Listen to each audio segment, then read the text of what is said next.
n'avait pas d'argent, ce n'était pas une richissime. Élue pendant des années, mais il ne l'avait pas connue, si bien que la pauvre enfant, on la surnomma l'inconnue. Elle vendait des cartes postales, lui aussi des crayons, car sa destinée fatale, c'était de vendre des crayons. Elle disait aux gens de la rue, voulez-vous des crayons? Mais connaissant l'inconnu, il disait toujours non, c'est ce qui est triste. C'est triste quand même de ne pas reconnaître son enfant. Il ne faut pas être physionomiste.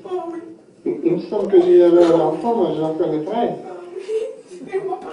À condition qu'il me ressemble. C'était une montante qu'elle étalait son petit panier pour attirer les clients. Elle remuait un peu son panier.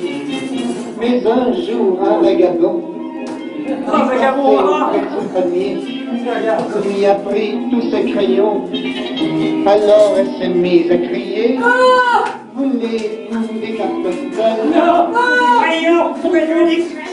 Mais les choses banales. Voulez-vous des crayons? Quand elle disait dans la nuit qu'elle avait des crayons, il disait à l'inconnu, tes crayons sont pas bons, c'est ce qu'elle triste. C'est triste quand même. Mais attendez! Elle avait plus de crayons. Ah oui! Forcément, elle se baladait avec son panier à découvert, n'est-ce pas? Alors, le vagabond, lui, bon, allez. Bon, qu'est-ce qu'il a fait, le vagabond? Mais regardez ce qu'il a fait! C'est crayons. C'est vrai qu'elle n'en avait pas besoin, puisqu'elle n'en vendait jamais. Ah oui, Le crayon en gros, lui dit, viens chez moi, mon enfant, je t'en ferai boire des beaux, je ne te demanderai pas d'argent.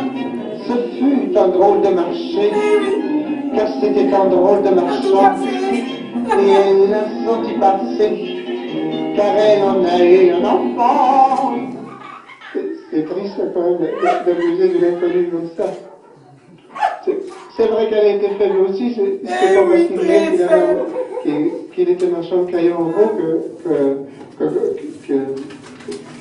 enfin, elle avait un enfant. Elle avait bonne mine. Si jamais elle avait une mine de crayon. Non, mais c'est ce qu'il a miné. Alors, quand elle a vu ça, elle a abandonné son enfant. Elle s'est restée plus tard, cet enfant, elle vendait des cartes postales, puis aussi des crayons. Pour ça, la destinée fatale, c'était de vendre des crayons. Elle disait aux gens de la rue, voulez-vous des crayons? Mais connaissant l'inconnu, il disait toujours non, c'est ce qui est triste.